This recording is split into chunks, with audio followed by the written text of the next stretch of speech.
اور جب اس سے کہا جائے کہ تم اکیلے ہو کھا لو، بعض دفعہ آپ نے دیکھا ہوگا ہمارے چھوٹے معصوم بچے ہیں 7 سال کے 8 سال کے، ہم اسے کہتے ہیں چوری روزہ رکھ لو، بلکہ بہلا کے کہتے ہیں کہ کچھ کھا لو، اور اندھیرے میں کھلانا چاہتے ہیں، وہ کہتے ہیں نہیں اللہ تو دیکھ رہا ہے۔ یہ بچے کی فطرت تو پاک ہے، بڑے بھی جو ملوث ہو چکے ہیں گناہوں میں لیکن روزہ جب رکھ لیتے ہیں تو ان کو بھی احساس ہوتا ہے کہ تنہائی میں بھی میرا رب تو مجھے دیکھ رہا ہے۔ یہ جو اللہ تعالیٰ کا تنہائی میں مجھے دیکھنے کا تصور ہے، یہ اتنا بڑا تصور ہے کہ انسان پورے 11 مہینے اگر اس تصور کو پختہ کر لے، کوئی گناہ ایسا نہیں ہے جس کی طرف انسان بڑھ سکے۔ اب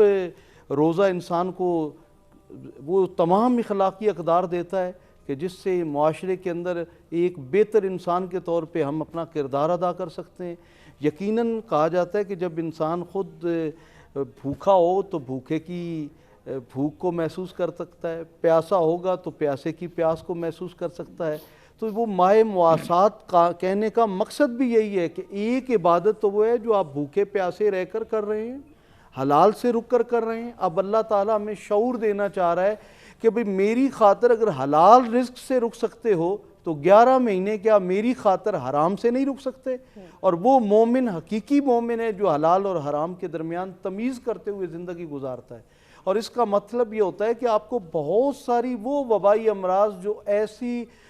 جس نے آپ کو یقیناً ٹارگٹ کرنا ہوتا ہے، جب آپ حلال اور حرام میں تمیز کر رہے ہوتے ہیں پروردگار عالم آپ کی حفاظت کرنا شروع کر دیتا ہے۔ اور جب آپ اس ماہ مواسات کی اثرات کو پورا سال لے کر چلتے ہیں اور اللہ کی مخلوق کے غم کو محسوس کرتے ہوئے اپنے رزق کا دروازہ کھولتے ہیں تو صدا آتی ہے صدقہ رد البلا، بھئی تم صدقہ کرو گے ہم بلاؤں کو تم سے ٹالنا شروع کر دیں گے۔ تو یعنی یہ موسم ایسا نیکیوں کا ہے کہ جس کے اندر جو ہم نے سیکھا ہے اگر پورا سال اس پہ عمل کرتے جائیں تو ہمارے معاشرے کی ناہمواری بھی ختم ہو جائے گی، برائیاں بھی ختم ہو جائیں گی اور ایک صالح اور نیک معاشرہ جنم لے گا۔ واہ، روحانیت آئے گی معاشرے میں۔ آغا صاحب یہ ابھی چند دن باقی ہیں، لیکن جب ہم اسلامی روایات دیکھتے ہیں اور ماہ رمضان سے متعلق احادیث کا مطالعہ کرتے ہیں تو معلوم ہوتا ہے کہ یہ چند دن بھی بہت ہیں۔ وہ لوگ کہ جو یہ سمجھتے ہیں کہ خدا نخواستہ ماہ مبارک رمضان کی وہ روحانی کیفیت خدا نخواستہ کسی وجہ سے وہ ابھی تک نہیں حاصل کر پائے، تو یہ دن جو باقی بچے ہیں یہ غنیمت ہے۔ وہ جو کہتے ہیں کہ ہر روز رات کو صدا آتی ہے خداوند قدوس کی جانب سے، فرشتے ندا دیتے ہیں کہ کوئی ہے جو مجھ سے رزق مانگ رہا ہے میں رزق دوں، کوئی ہے جو مغفرت مانگ رہا ہے میں مغفرت دوں، جو کوئی ہے جو پریشانیوں سے نجات مانگ رہا ہے میں نجات دوں۔ اور پھر کہا جاتا ہے ہر سال ہر رات کو لاکھوں لوگوں کو اللہ افطار کے وقت بھی اور پھر رات کو بھی نار جہنم سے آزاد کرتا ہے۔ اور پھر جو آخری رات ہوتی ہے، جتنے ماہ مبارک رمضان میں لوگ گناہوں سے آزاد ہوئے، جہنم سے آزادی دی، اتنے ہی پھر آخری رات میں۔ تو اس کا مطلب ہے کہ یہ لمحات بہت قیمتی ہیں اور یہ ابھی موجود ہیں ہمارے لیے، ان سے ہم فائدہ اٹھا سکتے ہیں۔ مومن کے اندر دونوں چیزیں بیلنس ہونی چاہیے۔ ایک یہ کہ انسان خداوند تعالیٰ کی رحمت پر امید رکھے، صحیح، اور دوسرا اس کے عذاب سے خوف زدہ ہو۔ صحیح، بالکل۔ تو جس کے یہ دونوں پلڑے برابر ہوں، امید و رجا اور خوف خدا، تو وہ صحیح مومن ہے۔ بڑی آپ نے صحیح بات کی۔ بعض اوقات آدمی جب نیک عمل کر رہا ہوتا ہے تو بہت تذبذب میں اور بہت فکر میں ہوتا ہے کہ یہ قبول ہوگا یا نہیں ہوگا، تو اس شخص کو یہ بتانے کی ضرورت ہے کہ آپ امید کا دامن ہاتھ سے نہیں چھوڑو، جب عمل کر رہے ہو تو یقیناً قبول ہوگا، اور جو کرتے ہی نہیں اس امید سے کہ اللہ معاف کر دے گا، اس کے لیے آپ کا یہ دوسری والی بات۔ جی تو الاسلام ہو تسلیم۔ اور یہ بھی آپ کی خدمت میں عرض کروں، پہلے شاید ابھی میں نے ذکر بھی کیا تھا پرسوں کہ کسی نے پوچھا مولا سے کہ اسلام کا کیا معنی ہے؟ آقا نے کہا الاسلام ہو تسلیم۔ تو اس نے کہا تسلیم کا کیا معنی ہے؟ حضرت علامہ شیخ محسن نجفی سے کسی نے پوچھا جی کہ یہ ذریت کا کیا معنی ہے؟ انہوں نے کہا اطرت۔ اس نے کہا پہلے ایک کا معنی نہیں آتا تھا، اب دو، آپ نے دوسرے بتا دی، دو ہو گئے۔ تو الاسلام ہو تسلیم، تسلیم کا معنی ہے سپردگی، صحیح، اپنے آپ کو اپنے آقا و مولا کے سپرد کر دینا۔ یعنی جب آپ نے کلمہ پڑھ لیا تو پھر اب آپ کی کوئی رائے نہیں رہی، بالکل صحیح، اب جو وہ کہے گا وہ ہوگا۔ تو اس کو میں بسا اوقات یہ ہے کہ وہ کربلا میں ہم جاتے ہیں تو نماز ظہر کا وقت، صحیح، یہ انسان کے جو اعضاء و جوارے ہیں جب یہ اطاعت مولا میں آ جائیں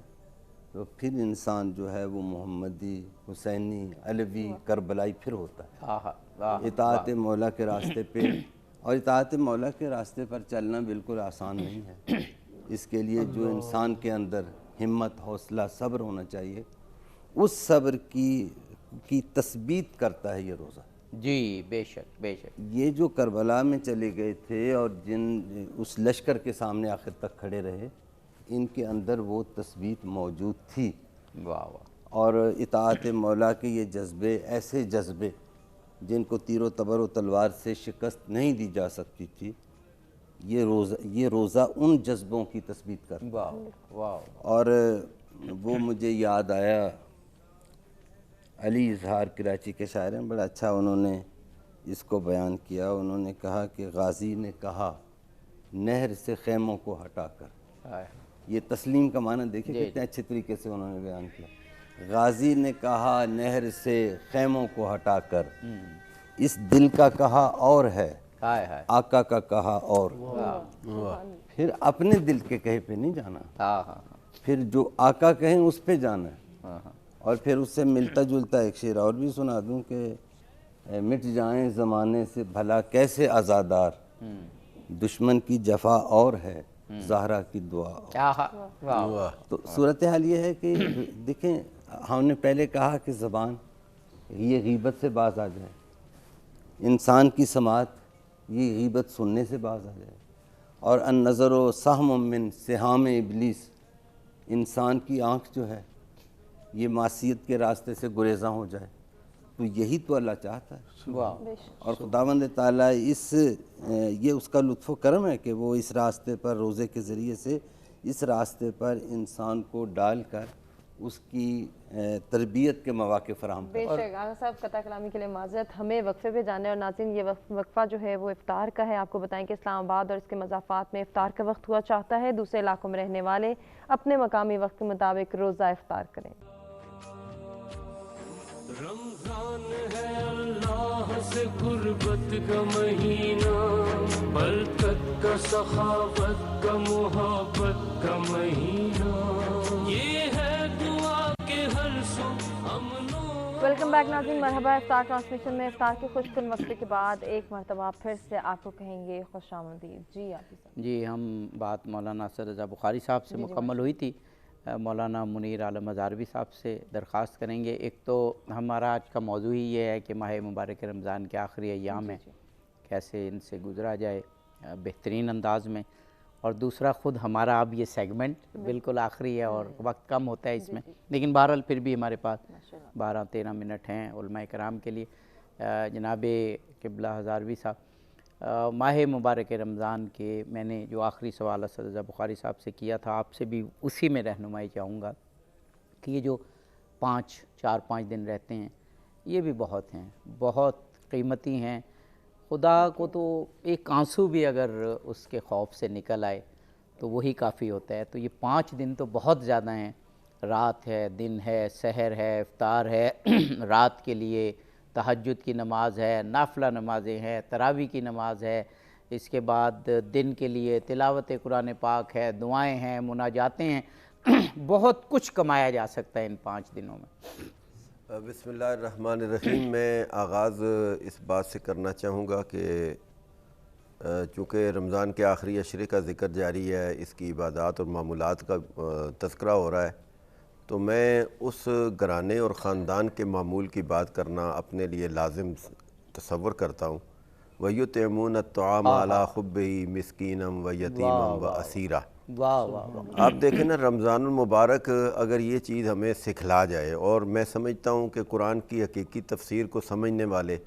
یا قرآن کی سمجھنا تو دور کی بات ہے، قرآن کی حقیقی تفسیر ہونے والے لوگوں کی زندگی سے جو عملاً بات ثابت ہوتی ہے، وہ روزے کے اندر، جیسے علوی صاحب نے مواسات کی بات کی ہے، ہمدردی کی بات کی ہے، تو میں سمجھتا ہوں کہ روزہ رکھا ہوا ہے، خود بھی بھوک اور پیاس سے، لیکن اپنی بھوک اور پیاس پر مسکین کو، پھر دوسرے دن یتیم کو، پھر تیسرے دن اسیر کو ترجیح دے دینا، اس بات کی دلیل ہے کہ خانوادہ نبوت خانوادہ رسالت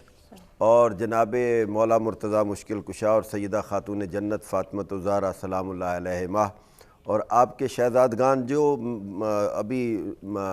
بچپنے کی عمر میں ہیں لیکن آپ کی جو کنیز ہیں وہ بھی آپ کے ساتھ ہیں، سارے روزے سے ہیں، اور آپ کے دروازے پہ دستک ہونا اور پھر آپ کا سارا کچھ اٹھا کر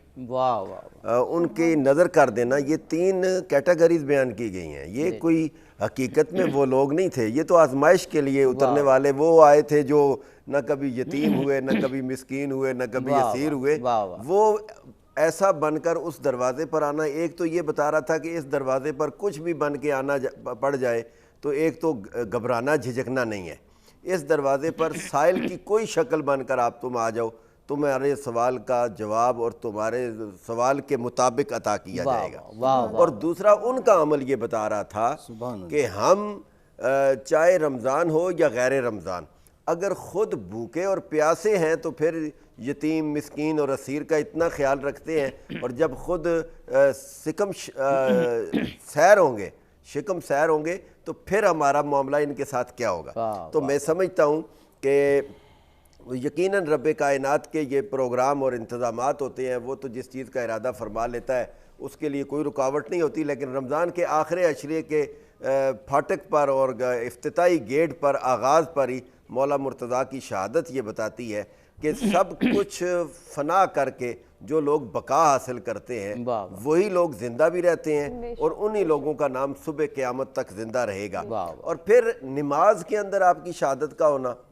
یہ بھی ایک پیغام ہے، اور پھر آپ کے مخالف کا آپ کے سامنے سے نہ آ سکنا، آپ کی پشت کی طرف سے آنا، یہ بھی کچھ بتا رہا ہے کہ جو لوگ حق گو اور حق پسند نہیں ہوتے وہ کبھی بھی حق کے سامنے سے نہیں آ سکتے، وہ حق کی پشت سے آتے ہیں۔ رب نے چونکہ مولا مرتضیٰ مشکل کشا شیر خدا رضی اللہ تعالیٰ عنہ اور سلام اللہ علیہ کو شہادت کا یہ عظیم مرتبہ عطا کرنا تھا، ورنہ آپ تو ہمیشہ ہی جنگوں میں رہے ہیں اور کبھی نہ تلوار کی جرت ہوئی، ذوالفقار کے سامنے کون سی تلوار آتی اور کون سا تیر آپ کے سینے کی طرف آتا یا کون سا نیزہ آپ کو اچک کے لے جاتا، یہ تو رب نے آپ کو شہادت کی سعادت عطا کرنی تھی، اور اس بدبخت کا رویہ بھی سامنے آنا تھا جس نے پشت سے مولا پر وار کیا ہے۔ تو یہ ساری چیزیں رمضان المبارک کے اس آخری عشرے میں بتاتی ہیں کہ نمازی کبھی نہیں مرتا لیکن جس نے قائم کر رکھی ہو، اور بہت ہی خوبصورت ایگزامپلز آپ دے رہے ہیں۔ تو اس لیے یہ ضروری ہے کہ نماز کو قائم کرو، روزے کو سمجھ کر رکھو، اور انسانیت کی آپ نے یہ فرمایا نا جو مولا مرتضیٰ مشکل کشا کو یاد رکھتے ہیں تو وہ یہ بھی یاد رکھیں کہ ان کی شہادت ماہ مبارک رمضان میں ہوئی، روزے کی حالت میں ہوئی اور نماز پڑھتے ہوئے ہوئی۔ تو روزہ ہو، نماز ہو، اللہ تعالیٰ کے لیے خلوص ہو، یہ جتنی چیزیں ہیں جب تک آپ نہیں اپنا سکتے مولا مشکل کشا علی مرتضیٰ شیر خدا کرم اللہ وجہو علیہ الصلاۃ والسلام، ان سے آپ قربت کا یا ان کی پیروی کا یا ان سے محبت کا دعویٰ نہیں کر سکتے۔ آپ کی صاحب سچا تعلق ہو تو میں اسی پہ ختم کروں گا کہ کثیرہ میسر نشدیں سعادت بقابہ ولادت بمسجد شہادت۔ ان کا آغاز کعبے سے ہوتا ہے اور ان کا جو زندگی کا ظاہری اختتام ہے، زندگی کے ایام کا جو اینڈ ہے وہ مسجد میں ہوتا ہے۔ کعبے سے بڑی جگہ بھی کوئی نہیں ہے اور مساجد بناتے کعبہ کہلواتی ہے، تو رب کائنات ان کا آغاز بھی اچھا فرماتا ہے اور ان کا اختتام بھی اچھا فرماتا ہے۔ اس لیے رمضان کو اس انداز سے گزارا جائے جیسے خانوادہ نبوت نے گزارا ہے، اصحاب پیغمبر نے گزارا ہے، اور بالخصوص رمضان المبارک میں سیدہ خاتون جنت کا وصال با کمال، اور پھر آخری عشرے میں جناب مولا مرتضیٰ کی شہادت، 14-15 کو امام حسن علیہ السلام کی ولادت۔ تو یہ بہت سارے انڈیکیٹر ہیں جو بتا رہے ہیں کہ ان لوگوں کا اس ماہ سیام کے ساتھ کتنا قلبی اور وجدانی اور روحانی تعلق تھا۔ کیا بات ہے مولانا حیدر علوی صاحب، میرا خیال ہے منیر عالم ہزاروی صاحب نے کیا خوبصورت رشتے ماہ رمضان کے بیان کر دیے کہ ایک روایت کے مطابق حضرت زہرا سلام اللہ علیہ کا وصال جو 3 رمضان کو اہل سنت کے ہاں بہت مشہور معروف ہے، اور ہم نے بھی 3 رمضان کو بڑا خوبصورت دن یہاں پر اور بڑے خوبصورت مطالب عطا ہوئے۔ مولا مشکل کشا کی شہادت روزے کی حالت میں بوقت نماز اور مسجد کے اندر، اور حضرت امام حسن علیہ السلام کی ولادت، یہ سب بتا رہی ہیں کہ رمضان کی برکات اور رمضان کے ساتھ اٹیچمنٹ ایک مسلمان کی اگر ہے تو ہمیں رمضان سے وہی ملے گا جو حضرت زہرا کی پیروی سے، حضرت امام حسن کی پیروی سے، حضرت امام علی علیہ السلام، علیہ السلام، ان تمام شخصیات کی پیروی سے ملے گا۔ دیکھیے یہ شہر اللہ ہے،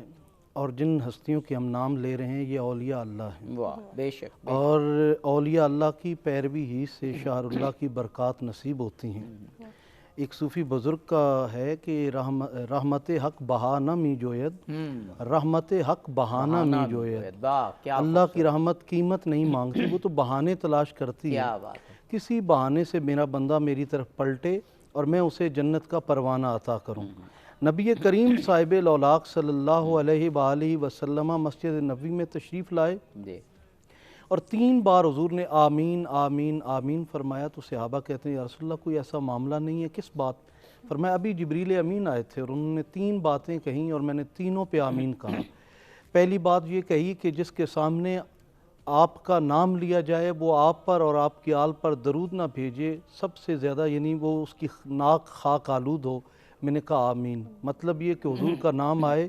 تو درود شریف ضرور پڑھنا چاہیے۔ دوسرا، جس نے والدین میں سے دونوں یا ایک کو پایا اور ان کی خدمت کر کے جنت حاصل نہ کر سکا، اس کی ناک بھی خاک آلود ہو۔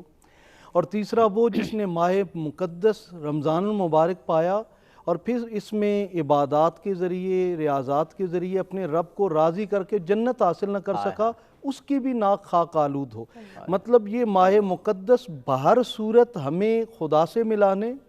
اور جنت کو ہمارا مقام بنانے کے لیے آتا ہے، لیکن اس میں 2 چیزیں بڑی اہم ہیں۔ ہمارے پاس بس 2-3 منٹ ہیں، تو 1 منٹ میں آپ بات مکمل کر لیجئے اور پھر 2 منٹ میں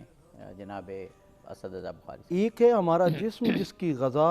مادیت ہے، اور دوسری ہماری روح ہے کہ جس کی غذا ان مادیت سے دور ہونے میں ہے۔ اور آپ دیکھیں کہ اللہ تعالیٰ نے ہماری روح کو زندہ کرنے کے لیے، روح کو بالندگی کے لیے یہ ماہ مقدس بھیجا، جس میں ہم حلال چیز سے بھی رکتے ہیں تاکہ ہماری روح کو بالندگی ملے اور روح جوان ہو جائے۔ اور یقیناً جب روح جوان ہوتی ہے، نفس اطمینان حاصل کرتا ہے۔ کاش کہ جب ہم بھی اس دنیا سے پلٹنے لگیں تو صدائے غیبی آئے، یا ایتھا النفس المطمئنہ ارجعی الی ربک راضیۃ مرضیہ۔ جس شخص کو راضیۃ مرضیہ کی تشریح پتہ چل گئی، وہ زندگی بھر اپنے نفس کو اطمینان کے راستے پہ لگائے رکھے گا۔ آقا صاحب ہمارے پاس 1.5 سے 2 منٹ، آج کے پورے آپ کے یہ ذمہ داری کے پورے پروگرام کا خلاصہ آپ۔ اتنا اچھا علماء کرام نے بیان فرمایا ہے، مولانا نے اور اس کے بعد حیدر علی صاحب نے، کہ وہ بیان جاری رہتا تو میں استفادہ کرتا رہتا۔ سورہ دہر کی مثال دی گئی، اور قرآن کریم میں وہ روزہ اہل بیت اطہار کا، لا نرید منکم جزاء ولا شکورا، ایسا خالص عمل جس کے خالص ہونے کی گواہی۔ کیونکہ وہ کہتے ہیں نا، خود پنجتن پاک نے، ان ہستیوں نے تو وہ الفاظ نہیں کہے نا کہ دیتے ہوئے، جی یہ اللہ تعالیٰ نے ان کے، یہ روزہ جو ہے یہ صبر کا مصداق یہاں مفسرین نے روزہ لکھا ہے۔ جی جی۔ اور پھر یہ رویے ہیں، ان رویوں کی تثبیت، ان جذبوں کو سیکل کرنا کہ انسان کبھی بھی میدان آزمائش میں پیچھے نہ ہٹے گھبرا کر، یہ روزے کا کام ہے۔ روزہ کردار سازی کے لیے انسان کو اس منزل پہ لے جاتا ہے جو مطلوب مولا ہے، اور پھر یہی جذبے پہنچتے ہیں کربلا میں، 3 دن کی بھوک اور پیاس، اور اس کے بعد زخم کھانا اور بارگاہ الہی میں پھر سجدہ ریز ہو جانا۔ نماز ظہر کا وقت ہوا چاہتا تھا، ابو ثمامہ سیداوی نے آگے بڑھ کر آقا کی خدمت میں عرض کیا کہ قد اقتربوا ہؤلاء منک بأبی انت و امی انی ارید ان القی اللہ وصلیت ھذہ الصلاۃ۔ کہا کہ نماز ظہر کا وقت ہوا چاہتا ہے، اے فرزند رسول میں جذبہ شہادت سے سرشار ہوں۔ آقا صاحب ہمارا ٹائم تقریباً ختم ہو گیا، بس یہ 30 سیکنڈ میں۔ جی جی آپ اب 30 سیکنڈ میں تو یہ نہیں ہو پائے گا، اس کا خلاصہ 1 منٹ میں ہو جائے گا۔ جی جی جی۔ تو اس کے بعد جو آپ نے فرمانا ہے اس میں تھوڑا کمی کر لیں۔ جی وہ ہم تو فرمائیں گے ہی نہیں حضرت۔ اچھا، تو ابو ثمامہ سیداوی نے ذکر کیا کہ زوال کا وقت ہوا ہے تو میں جذبہ شہادت سے سرشار ہوں، شہید ہونا چاہتا ہوں آپ کے قدموں پر، لیکن جی چاہتا ہے کہ آخری نماز آپ کے پیچھے پڑھ لوں۔ جی جی۔ آقا نے ابو ثمامہ سیداوی کو دعا دی، کہا کہ ذکرت الصلاۃ جعلک اللہ من المصلین، تو نے نماز کو یاد کیا، اللہ تمہیں نماز گزاروں میں سے امام قرار دے۔ حسین نے کہا نا انہیں، مانی رکھتا ہے۔ کیا کہنے، اب کیا ہوا کہ نماز کے لیے صف مرتب ہونے لگی، جو اصحاب پیچھے کھڑے کچھ تو شہید ہو چکے تھے جی جی اور جو باقی تھے وہ پیچھے کھڑے ہوئے، اور 2 آدمی سعید ابن عبداللہ اور زہیر ابن قین جی جی یہ آقا کے آگے کھڑے ہو گئے تاکہ آنے والے تیروں کو روکیں اپنے بدن پر۔ ہائے ہائے حبیب ابن مظاہر نے شمر سے کہا کہ فرزند رسول نماز پڑھنا چاہتے ہیں، تھوڑی دیر کے لیے تیر اندازی روک دو۔ وہ خیر اس بات پہ جھڑپ ہو گئی، اس نے بدتمیزی سے کوئی جواب دیا، اور اس کے بعد پھر نماز ہوئی اور امام حسین نے نماز پڑھائی، اور وہ جو 2 آگے کھڑے تھے وہ ادھر سے تیر آئے تو زہیر ابن قین آگے سینہ کر دیں، ادھر سے آئے تو سعید ابن عبداللہ سینہ آگے کر دیں۔ جب نماز پڑھی گئی تو یہ دونوں گرے اور جامع شہادت پیش کر گئے۔ اس سے ایک پتہ چلتا ہے جی نماز سے روکنا یزیدیوں کا کام ہے، بے شک، اور تیروں کی بوچھاڑ میں نماز پڑھنا اور پڑھ پڑھانا جانا یہ حسین حسین والوں کا بہت بڑا میسیج آج کا ہم نے۔ اسی میسیج کے ساتھ اس ٹرانسمیشن کا اختتام کریں گے، سب کا شکریہ ادا کریں گے، اور جاتے جاتے فخر عباس سے گزارش کے چند بول وہ پیش کرتے ہیں۔ زبان سے کیا میں کہوں کہ آپ سے چھپا کیا ہے، وہ جانتے ہیں میرے دل کا ماجرا کیا ہے، زبان سے کیا میں کہوں، نبی کے عشق کی لذت بلال سے پوچھو، بلال جانتے ہیں کہ عشق مصطفیٰ کیا ہے، وہ جانتے ہیں میرے دل کا ماجرا کیا ہے، زبان سے کیا میں کہوں، کہا خدا نے سرے حشر بخش دی امت میرے حبیب بتا اور چاہتا کیا ہے، وہ جان